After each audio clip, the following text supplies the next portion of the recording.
بسم اللہ الرحمن الرحیم۔ ناظرین کرام، امید ہے خیریت سے ہوں گے۔ آج کا ہمارا موضوع ہے اوور تھنکنگ، بہت زیادہ سوچ و بچار رکھنا، بہت زیادہ سوچنا۔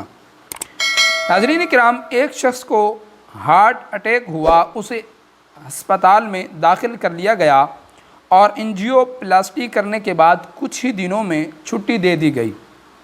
ڈاکٹروں نے اس کی حالت کو تسلی بخش قرار دیا تھا، لیکن اس کی اہلیہ ان سوچوں میں گم رہنے لگی کہ شوہر دوبارہ بیمار ہو گئے تو ان کے علاج کے لیے رقم کا انتظام کیسے ہوگا، بچوں کی فیس، گیس بجلی کے بل، مکان کا کرایہ اور یہ کھانے پینے کے لیے راشن کہاں سے آئے گا، اگر ان کو کچھ ہوا یا ہو گیا تو گھر کیسے چلے گا، بچیوں کی شادیاں کیسے ہوں گی، ایسے حالات میں کیا کروں گی۔ انہی متوقع پریشانیوں کے بارے میں سوچ کر خود ہائی بلڈ پریشر کی مریضہ بن گئی۔ ناظرین کرام، سوچنا انسان کی فطرت ہے۔ اسے کوئی بھی کام کرنا ہو، کاروباری پارٹنرشپ، ملازمت، شادی یا پھر سواری وغیرہ کی خریداری، تو اس کے پلس مائنس پر کم یا زیادہ پر سوچتا انسان ضرور ہے۔ یہ سوچ مفید، یوزفل بھی ہوتی ہے، لیکن بعض اوقات انسان کسی چیز کے بارے میں حد سے زیادہ اور بار بار سوچتا ہے۔ میں تعلیم حاصل کر رہا ہوں، نہ جانے اس کے بعد مجھے نوکری ملے گی یا نہیں، بے روزگاری پہلے ہی عام ہے اور اگر نوکری مل بھی گئی تو میری صلاحیت کے مطابق ہوگی یا نہیں، میں فلاں کاروبار شروع کرنے لگا تو ہوں، نہ جانے مارکیٹ میں کھڑا رہ سکوں گا یا نہیں، اگر سامان نہ بک سکا تو کوئی سازشی پیچھے لگ گیا تو کیا کروں گا، نہ جانے یہ رشتہ کامیاب ہوگا یا نہیں، کہیں ہم سے فراڈ نہ ہو جائے۔ آج حسن اخلاق کا مظاہرہ کرنے والے بعد میں بد اخلاق نکلے تو ہم کہیں کے نہیں رہیں گے۔ اسی طرح جاب کرنے والا یہ سوچتا ہے کہ جاب کے لیے انٹرویو میں کامیاب ہو سکوں گا یا نہیں۔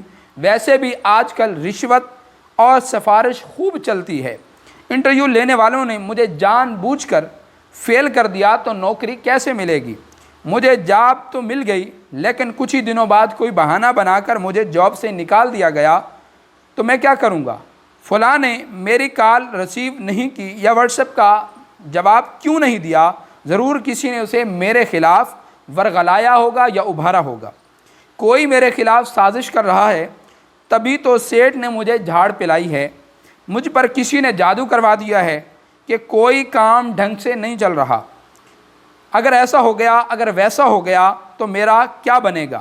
ایسی سوچوں کو انسان ضرب دے کر خود ہی بڑھاتا رہتا ہے۔ اسی طرح اوور تھنکنگ نقصان ہارمفل ہو سکتی ہے۔ زیادہ سوچنے کے 6 نقصانات ہیں، ویسے تو بہت زیادہ ہیں لیکن یہاں میں 6 کا تذکرہ آپ کے سامنے رکھتا ہوں۔ اوور تھنکنگ یعنی سوچ و بچار کرنے کے 6 نقصان۔ نمبر 1، اوور تھنکنگ یعنی زیادہ سوچنے کا شکار ہونے والا مستقبل کے بارے میں بے بنیاد خدشات اور اندیشوں میں مبتلا رہتا ہے۔ وہ یہی سوچتا رہتا ہے پتہ نہیں کل میرے ساتھ کیا ہوگا، میں جیوں گا مروں گا، مجھے کوئی میرا جنازہ بھی پڑے گا، مجھے کوئی کفن پہنائے گا بھی صحیح یا نہیں، میں اس قابل ہوں یا نہیں، وہ انہی سوچوں میں گم رہتا ہے۔ نمبر 2، اوور تھنکنگ کی وجہ سے انسان چھوٹی چھوٹی باتوں کے بارے میں سوچ کر انہیں بڑا مسئلہ بنا دیتا ہے، حالانکہ ایسی باتوں کو نظر انداز کر دینا زیادہ بہتر ہوتا ہے۔ نمبر 3، زیادہ بار بار سوچنے کی وجہ سے ذہن غیر ضروری خیالات میں الجھا رہتا ہے اور سوچ کر ایسا تھک جاتا ہے کہ اس میں مثبت کاموں کے بارے میں سوچنے کی انرجی بہت کم ہو جاتی ہے۔ بعض لوگ ہوتے ہیں نا کہ وہ بس سوچ میں پڑے رہتے ہیں، ان کا ہمیشہ خیال الٹا ہی ہوگا، وہ کبھی مثبت چیز کے بارے میں نہیں سوچیں گے، تو ان کو اصل مسئلہ یہ ہوتا ہے کہ وہ زیادہ بار بار سوچتے رہتے ہیں اور چھوٹی چھوٹی چیزوں کے بارے میں سوچتے ہیں۔ نمبر 4، زیادہ بار بار سوچ کرنے والے اپنی ذمہ داریاں پوری کبھی نہیں کر سکتے اور لوگوں سے اپنے تعلقات خراب کر بیٹھتے ہیں، چنانچہ اپنے رشتہ داروں، دوست، یہاں تک کہ بال بچوں سے بھی دور ہو جاتے ہیں۔ ایسے لوگ بعض مرتبہ اپنی جاب یا کاروبار بھی کھو دیتے ہیں اور ذہنی مریض بن جاتے ہیں، پھر نام نہاد سکون کے لیے نشہ کو سہارا بنا لیتے ہیں یا نشے کو سہارا بنانے کی کوشش میں اپنے آپ کو بے آسرا کر لیتے ہیں۔ اور یہاں ناظرین قابل توجہ بات یہ ہے کہ اکثریت جو نشہ کرنے والوں کی ہے، ان کو شروع میں یہی مرض لاحق ہوتا ہے کہ جس وجہ سے وہ پھر سکون حاصل کرنے کے چکر میں وہ نشئی بن جاتے ہیں۔ نمبر 5، اوور تھنکنگ یعنی زیادہ بار بار سوچنے والا کئی مسائل کا شکار ہو سکتا ہے۔ ذہنی دباؤ، ٹھیک ہے، ذہنی دباؤ، سر درد، پٹھوں کا کھنچاؤ، ہاضمے کے مسائل، نیند پوری نہ ہونا، ہر وقت تھکے رہنا، خود اعتمادی کی کمی اور دیگر کئی نفسیاتی بیماریاں اس انسان کو لاحق ہو جاتی ہیں جو بہت زیادہ اور بار بار سوچتا رہتا ہے۔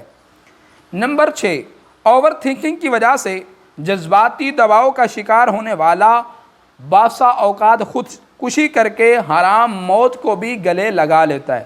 اور ناظرین کرام، آپ دیکھتے ہیں اکثریت طور پر جو لوگ خودکشیاں کرتے ہیں، جب ان کے بارے میں تحقیقات کی جاتی ہیں تو یہی وجہ سامنے آتی ہے کہ یہ بندہ چھوٹے چھوٹے مسائل پر جو ہے بہت زیادہ سوچتا رہتا تھا۔ اوور تھنکنگ پر قابو پانے کے 9 طریقے، یعنی کہ بہت زیادہ جو لوگ سوچتے ہیں، یا آپ کو بھی اگر ناظرین کرام بہت زیادہ سوچنے کی عادت ہے، بہت زیادہ سوچنے کی بیماری لاحق ہو گئی ہے، تو اس پر ہم کیسے قابو پا سکتے ہیں، اس کے 9 طریقے آج میں آپ سے اسی ویڈیو میں شیئر کروں گا۔ ناظرین کرام، ہمارے کئی مسائل کا حل یہ ہے کہ ہم اپنا ذہن یا مائنڈ تبدیل کر لیں، ٹھیک ہے۔ نمبر 2، اوور تھنکنگ کا تعلق ماضی سے ہوتا ہے، یعنی بار بار سوچنا، اس کا تعلق ماضی سے ہوتا ہے یا مستقبل سے۔ ہم ماضی کی ناکامیوں، صدموں اور لوگوں کے تلخ یا سخت رویوں کے بارے میں سوچ کر اس کڑواہٹ کو اپنے دل و دماغ میں اتار دیتے ہیں اور بے سکونی کا شکار ہو جاتے ہیں۔ یاد رکھیے کہ ماضی کو اکثر بھلا دینا ہی فائدہ مند ہوتا ہے۔ اور دوسری اوور تھنکنگ یعنی زیادہ بار بار سوچنا مستقبل کے حوالے سے ہوتی ہے کہ کل کو میرے ساتھ کیا ہوگا، فلاں کام کیسے ہوگا۔ یوں ہم ان خطرات اور اندیشوں کو اپنے دل و دماغ میں خواہ مخواہ پال رہے ہوتے ہیں اور اپنا حال خود ہی خراب کر رہے ہوتے ہیں۔ اس لیے ہمیں چاہیے کہ حال یعنی پریزیڈنٹ کو اچھا گزارنے کے لیے بار بار سوچنا چھوڑ دیں، اللہ پر توکل کریں، وہ کریم ہے، وہ ضرور کرم فرمانے والا ہے۔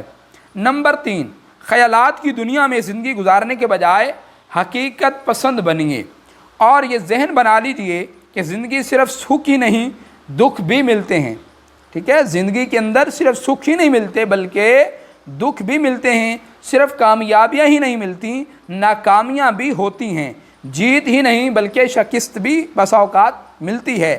اس لیے آئندہ زندگی کی تلخ حقیقتوں کے بارے میں سوچ کر پریشان خود اپنے آپ کو نہ کریں، بلکہ تقدیر پر ایمان مضبوط کریں اور اپنے رب کی ذات پر توکل کریں اور اپنے آپ کو ٹینشن فری کر دیں، اپنے آپ کو ٹینشن فری ہو جائیں۔